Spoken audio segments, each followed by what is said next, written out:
watch film. Don't worry, we got you, Coach. Ooh, I'm hungry. We got you, Coach. Where's my visor? We got you, Coach. Looking for a mortgage team that has your back? That team is Southeast Mortgage. We got you. Towards these guys, very different, really different two ways. Different defensively. Their defense coordinator does an incredible job. Different kind of scheme than we've faced before. And then offensively, obviously, they're very different. And people would probably think they're similar to Tennessee, but they're really not similar to Tennessee. So it'd be kind of the third week of facing a different kind of offense in terms of what they do offensively, and very few of our calls and schemes carry over from one week to the next when you play this offense. So it's a new challenge for our guys, and our guys will be excited about getting ready for it. It's an extremely tough place to play, a place I've been many times. Their environment is electric. It'll be at night, and their guys play really hard, and they're really physical. We saw that a couple years ago here at home against them. I guess that was in the COVID year. So.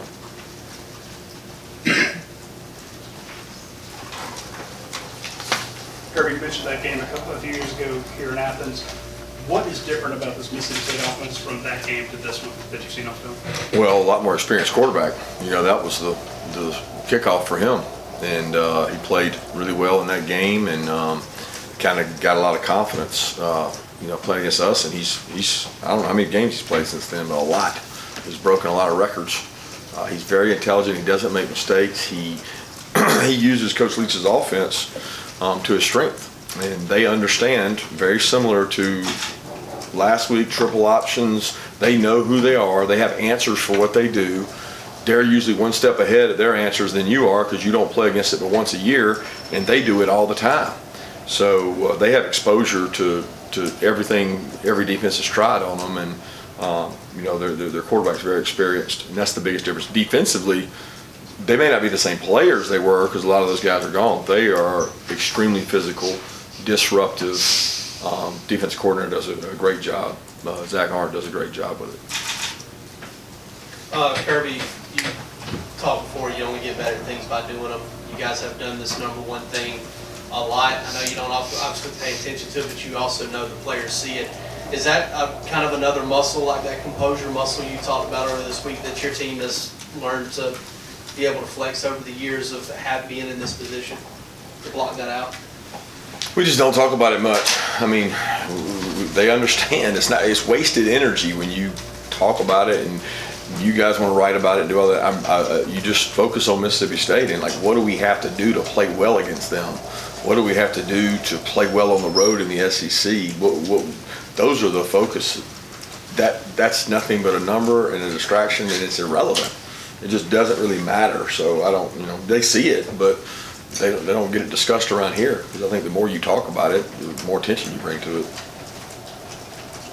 Kirby, talking about Mississippi State's offense, they're averaging like right under 49 attempts per game. What is the mindset got to be, especially if the players in your secondary, knowing that they're going to come out and throw it as much as they do? Well, you'd be mistaken if you think they're just throwing it, because they've got some really good backs, and they're really physical up front, and they space you out. There's more gaps in the run game. They really gash some people running the ball this year, and I think that's the biggest difference, is they are committed to running the ball and being physical up front. And people have the wrong demeanor when they go to play this team, that, oh man, I'm going to go out here and pass rush and get all these sacks. They're not going to let you do that. Number one, they pass pro really well. Number two, they run scheme really well, and they got good backs. So it's not going to be a deal where it's just all about the secondary. The secondary's got to play well every week. Coaches, you've had an update on Robert Beal.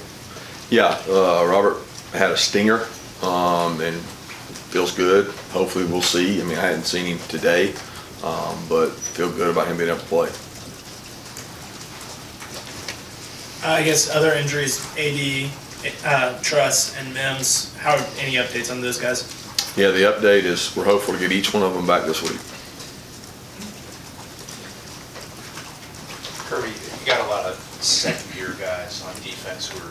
obviously starters contributing a lot. How much happens from true freshman year to your second year that is in development, and how much of it is still relying on pure talent and instinct?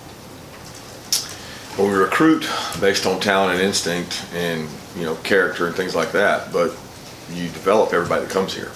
So when they come, they become part of the development. We teach our scheme. We teach our scheme in the spring. We teach it in the summer. We teach it again in fall camp, and then we teach it throughout the season. And the more you teach and the more you expand someone's brain, the more information they can handle. And we try to push the limits of the expansion so that they can hold more and they can do more. And it doesn't matter where they come from, when they get here, what age they are, what their rating was. We just take the guys that choose to be a part of it and we try to develop them. And whether you're first year, second year, or third year, fourth year, you can get better. I mean, NFL scouts come, they want to see a player get developed. They want to see him improve. They don't say, well, your juniors are all good. They're ready to go. No, there's a lot of things they can get better at. There's just more things that our first year and second year guys can get better at. And we try to practice in a way where the young players get a lot of reps so they're ready when their turn comes. How do you go about creating a both physically and mentally tough team, especially in the day and age where players do have more freedom and can possibly enter the transfer portal if they don't like what they see here?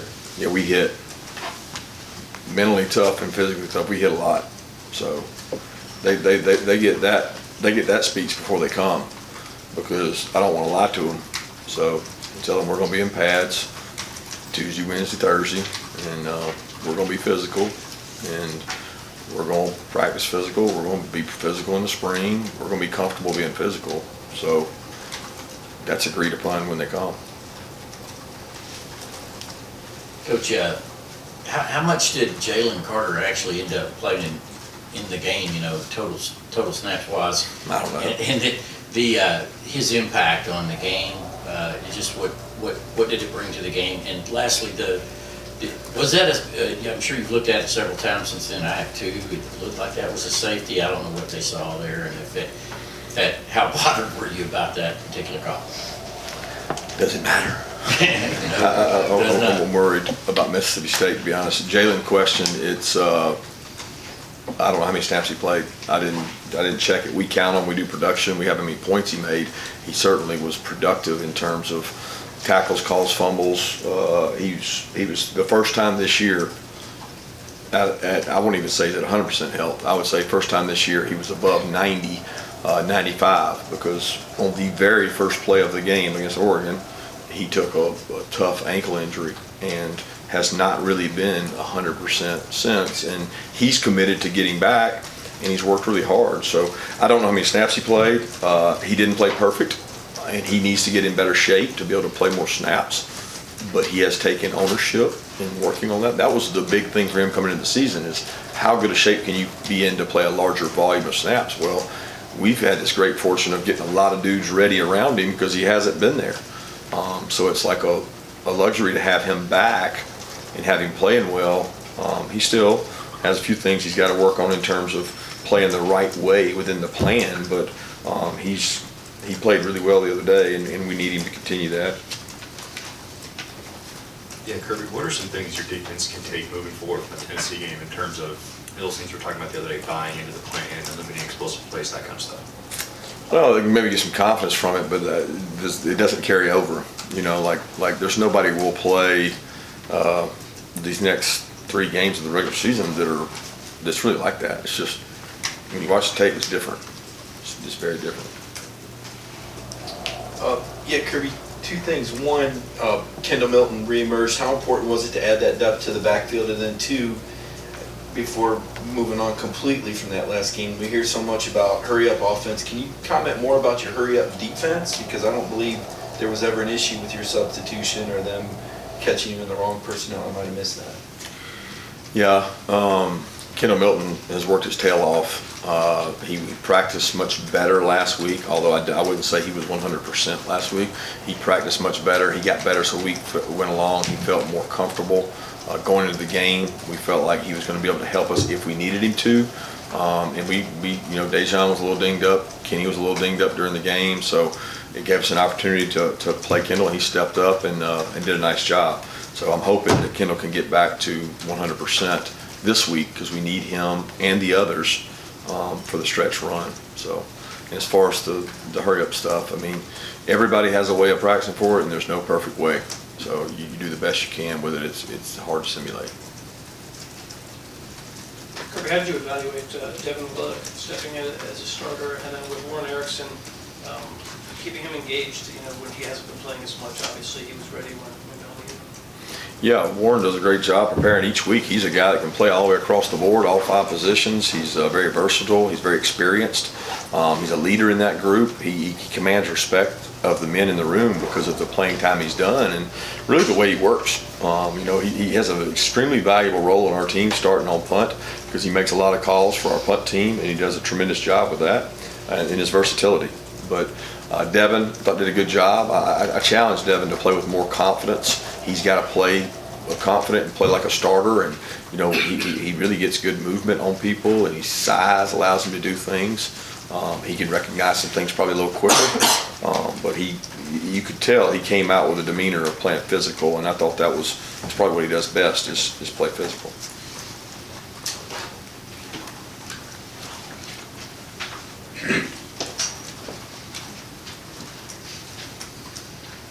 Coach, you talked about the noise at Mississippi State. Of course, the shoe kind of be on the other foot this week, because you've got to be loud with your offenses on the field. But having gone through that team experience, last Saturday, how much can that help as a whole? Well, it's a huge competitive advantage. It's why there's a home and away, and it's why I always say in the SEC it's greater than NFL other than the playoffs, because the environment is not the same in any conference division level of football as it is in the SEC when you play on the road. And I've been in this conference for 20-something years, and I've seen it. I know what it does in terms of the effect it has on pass rush, the effect it has on momentum, and it's something you really can't measure. So you have to prepare the right way, and it's a firm reason why I believe in practicing with crowd noise throughout the year, because both sides of the ball need it. Yeah, I was also going to ask you, Kirby, about the environment there from your time at Alabama being there. What makes it unique? Loud.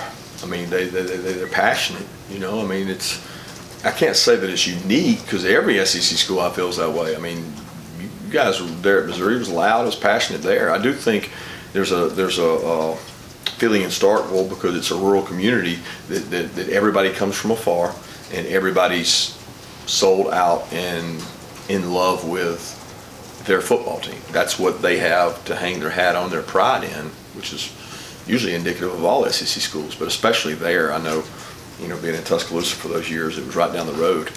There's a lot of pride, and they're really physical. Kirby, whether it was Robert Beal or just the defense overall, how do you feel like the guys stepped up with Nolan Smith being out, and how do you feel about that moving forward? Yeah, a lot of guys seized an opportunity. Probably inspired and motivated some guys, and others, were inspired with an opportunity to play against a good team, play at home. But I feel good about our guys stepping up. We certainly need Robert to be healthy, because otherwise we're going to be really thin at that position. But the other guys are growing and getting better. Coach, I think earlier in the season you said that Dejan Edwards was the one back that was consistently breaking tackles, but it seems like the past couple weeks, Kenny McIntosh has been able to win one-on-one matchups in open space. How have you seen him develop as a runner? Do you think his confidence has gotten a boost as a result of that? Yeah, I think Kenny always does a great job as a runner. He had some elusive runs last week. He breaks tackles downfield. He had a lot of those against Florida. I mean, he's run the ball really well this year, and sometimes it's not there, and he makes the most of it, and sometimes it is there, and he makes more of it. And I'm pleased with all those guys' performances. Kirby, you mentioned Mississippi State's defense. Just what sort of stands out about how they attack on defense and what they do well? Well, they're aggressive, relentless. They're experienced. They got like 7 or 8 starters back, disruptive with the way they move and do things.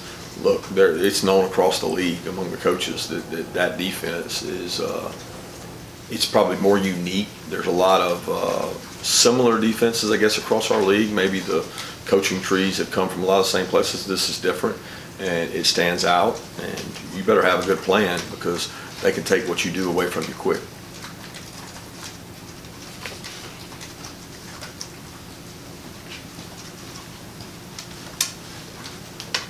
You mentioned this a little bit Saturday night. I thought you said something like maybe took the air out of it a little bit more than you would have liked to in retrospect, the way that game ended this past Saturday. Was that more, well, let me ask you straight out. Did you feel like you guys finished the game the way you wanted it? Did we take the air out of it? Yes. But Yeah. did I question doing that? No. Not based on the circumstances. Right. I certainly didn't intentionally question that because I think that was the play in that moment because the conditions changed.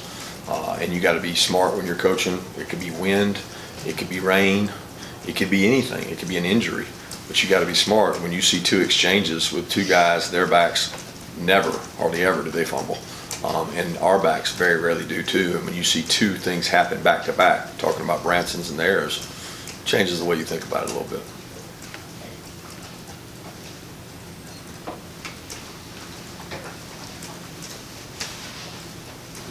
Kirby, I guess I'd just ask you about Mike Leach. I mean, he's considered one of the offensive mind legends, etc. What is it about Coach Leach? And you've gotten to kind of know him probably better than most behind the scenes. He seems a bit eccentric.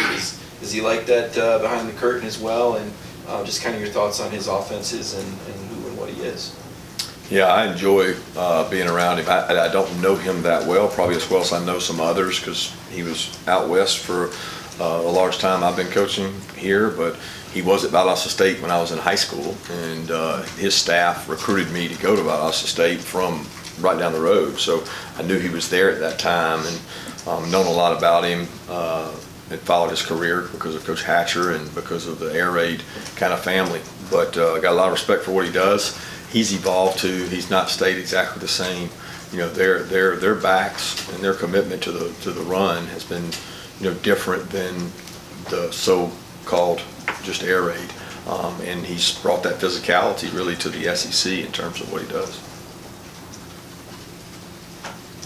Kirby, you mentioned about the weather in the second half regarding the fumble, I guess, but is there anything else when you guys are watching film and you look at the number of fumbles you have that you want to emphasize with players in terms of coaching points? Ball security. It's really important. You guys last week was such an emotional game, #1 team, and everything that went into it. How do you battle against the letdown and keep the same standard, you know, that you guys are used to? Well, you do that by, no matter who you play, you have a process and we're not going to go do anything different today than we did when we played Vandy, Auburn, Kent State, Missouri, or anybody else.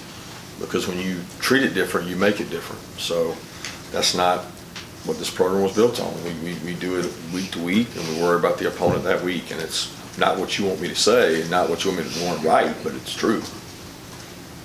Coach, you spoke a little bit about Javon Bullard after the game the other day, but after looking back at the game film, anything else about his performance that jump out at you? Played really hard, tackled well, he's physical, and he's passionate about playing the game. I mean, he didn't play perfect now. He grabbed and held a couple times and got called, but he played hard. He understood the game plan and he executed it. Take two more questions.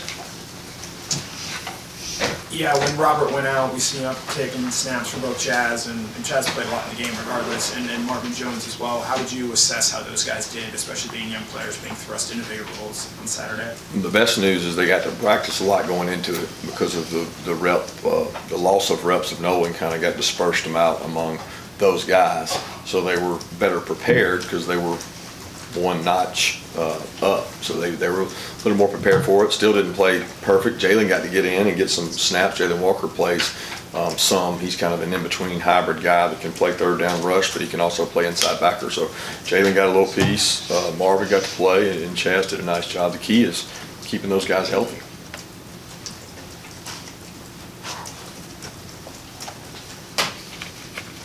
Coach, I believe you said maybe after the game, whenever that maybe some of your guys were kind of battling through the flu last week. How is everybody kind of from that standpoint right now? Yeah, we've got the Warren Brents, a couple guys have been battling the flu, went into the game that way, and a couple have tried to push through. A couple walk-on guys that were out, but you know, we had 2 or 3 going into the game that we were worried about. They seem to come out all right. I haven't seen them today, but I'm sure they'll be fine. Thank you.